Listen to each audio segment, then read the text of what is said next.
In a quiet forest, far from the hustle and bustle of the city, lived a little bat named Nox.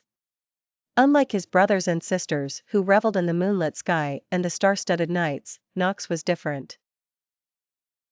Nox was afraid of the dark. Each evening, as the sun dipped below the horizon and the night blanket was pulled over the world, Nox would find a cozy nook in a tree and curl up, trembling.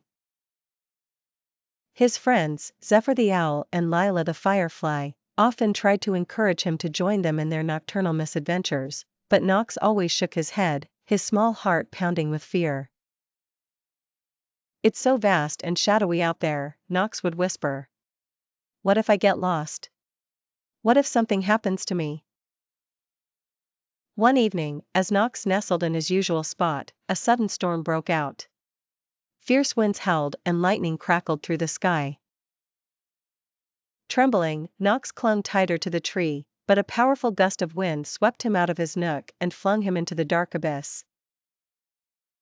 Nox's heart raced as he tumbled through the inky night.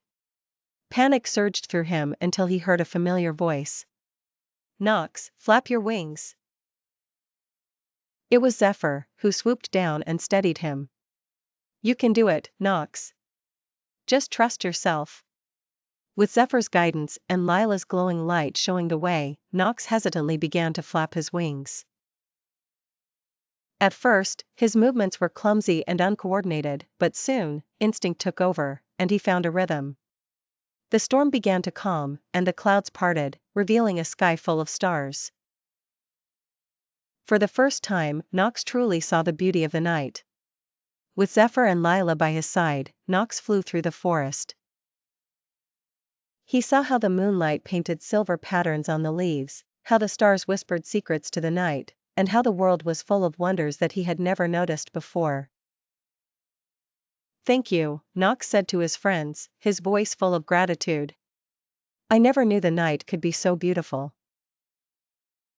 From that night on, Nox was no longer afraid of the dark. With his friends' support, he discovered the courage to embrace his fears and found the beauty in the world he had once shunned. Nox became a guide for other young bats, reassuring them that the night was not something to fear, but something to explore and adore. And under the canopy of stars, the little bat who was once afraid of the dark, finally felt at home.